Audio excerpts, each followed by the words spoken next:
நம சிவாய. உறவுகள் அனைவருக்கும் அன்பு வணக்கம். எல்லோரும் நலமாக இருக்க நினைக்கிறேன். எல்லோரும் நலமாக இருக்க வேண்டும் என்று இல்லாமல் இறைவனை பிரார்த்தித்தவனாக படவை போன்று ஒரு குரலை காணொலி வடிவிலே பதிவிட்டு வருகின்றேன். அடுத்த தலைமுறைக்கு கடத்திச் செல்ல வேண்டும் என்ற நோக்கோடு அந்த வகையிலே இன்றைய தினம் நாங்கள் காண்க இருக்கின்ற குரல் 1330 குரலிலே 313வது குரலாக அமைய இருக்கின்றது.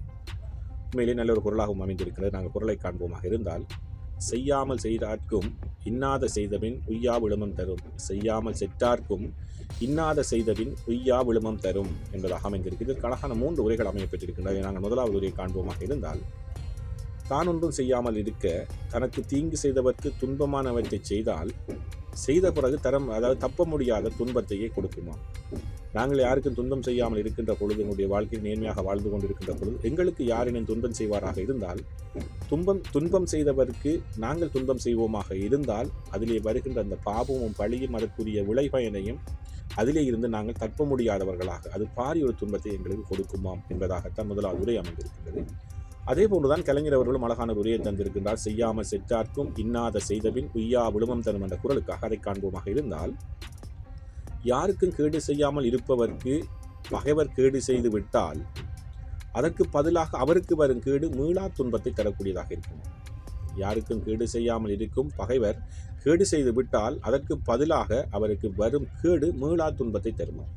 நாங்கள் யாருடைய வாழ்க்கையிலேயும் குறுக்கிடாமல் எங்களுடைய வாழ்க்கையிலே நேர்மையான வாழ்க்கையை நாங்கள் அறத்திலே வாழ்கின்ற எங்களுக்கு யாராவது ஒரு கேடு செய்து விட்டால் அதற்கு பதிலாக நாங்களும் அவருக்கு கேடு செய்து விட்டாலும் சரி, எங்களுக்கு கேடு செய்தவருக்கும் வருகின்ற அந்த துன்பமானது அவருடைய வாழ்க்கையில் இந்த மண்ணுலகத்தை விட்டு விண்ணுலகத்துக்கு செல்லும் வரைக்கும் அது மீளாத துன்பத்தை கொடுக்கும் என்பதாக கலைஞருடைய உரையும் அழகாக அமைந்திருக்கின்றது. யாருக்கும் கேடு செய்யாமல் இருப்பவருக்கு பகைவர் கேடு செய்து விட்டால் அதுக்கு பதிலாக அவருக்கு வரும் கேடு மீளா துன்பத்தை தரக்கூடியதாக இருக்கும். யாருக்கும் நாங்கள் நேர்மையாக வழியில் நாங்கள் யாருக்கும் துன்பம் நினைக்காதவர்களாக வாழ்வோமாக இருந்தால் எங்களுடைய வாழ்க்கை சிறப்பாக அமையும் என்பதைத்தான் கலைஞருடைய உரையும் அழகாக சொல்லியிருக்கின்றது.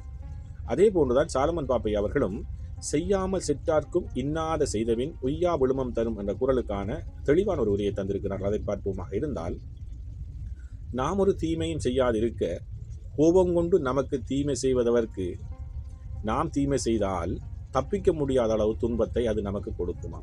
நாங்கள் யாருடைய வாழ்க்கையிலையும் குறுக்கிடாமல் நேரான பாதையிலே அறத்திலே வாழ்க்கையை நடத்தி வாழ்ந்து கொண்டிருக்கிற எங்களுடைய வாழ்க்கையிலே யாராவது ஒருவர் எங்கள் மீது கோபம் கொண்டு எங்களுக்கு பொறாமை கொண்டு எங்களுக்கு தீமை செய்து விட்டால், நாங்கள் அவருக்கு அந்த தீமைக்கு பதிலாக நாங்களும் ஒரு தீமை அவருக்கு செய்வோமாக இருந்தால் அந்த தீமையானது எங்களை சாகும் வரை அந்த பழியிலிருந்து அந்த தீமையிலிருந்து அந்த துன்பத்தை இருந்து நாங்கள் விலத்தி கொள்ளாதவர்களாக எங்களுடைய வாழ்க்கையில் நாங்கள் வாழ்ந்து கொண்டிருக்க வேண்டும். இன்றைய 3 உரைகளும் அழகான உரையாக இருக்கின்றது. நாங்கள் எங்களுடைய வாழ்க்கையை நேரான வாழ்க்கையாக நாங்கள் ஒரு அறத்திலே வாழ வேண்டும் என்பதைத்தான் இது அழகாக சொல்லியிருக்கின்றது. எங்களுக்கு யாராவது துன்பம் செய்தால் நாங்கள் அவருக்கு துன்பம் நினைக்கக்கூடாது. நாங்கள் நேரான வாழ்க்கையில் எங்களுடைய வாழ்க்கையை விட்டு செல்ல வேண்டும். எங்களுக்கு துன்பம் செய்தவருக்கு நாங்கள் திரும்ப அவருக்கு துன்பம் செய்வோமாக இருந்தால் நிச்சயமாக அந்த பாவமும் பழியும் எங்களை அழித்து விடும். அந்த துன்பத்தை நாங்கள் மண்ணுலகத்திலிருந்து விண்ணுலகம் செல்லும் மட்டும் அந்த துன்பத்திலிருந்து தப்ப முடியாதவர்களாக நாங்கள் எங்களுடைய வாழ்க்கையை நடத்தி செல்ல வேண்டிய துன்பத்திலே நாங்கள் ஆளாகுவோம் என்பதைத்தான் இந்த குரல் அழகாக சொல்லியிருக்கின்றது. நல்ல ஒரு குரலாக அமைந்திருக்கின்றது. நாங்கள் ஒவ்வொருவரும் எங்களுடைய வாழ்க்கையில் பிறருக்கு எந்த கெடுதலை நினைக்காதவர்களாக நாங்கள் வாழ வேண்டும் என்பதைத்தான் இந்த குரல் அழகாக சொல்லியிருக்கின்றது. செய்யாமல் செற்றார்க்கும் இன்னாத செய்தபின் உய்யா விழுமம் தரும். கெட்டதை நினைத்தால் எங்களுடைய வாழ்க்கை கெட்டு போகும். நல்லதை நினைப்போம், நல்லவர்களாக வாழ்வோம். ஓம் நம சிவாய. நன்றி, வணக்கம். அடுத்த பொருளை சந்திக்கலாம்.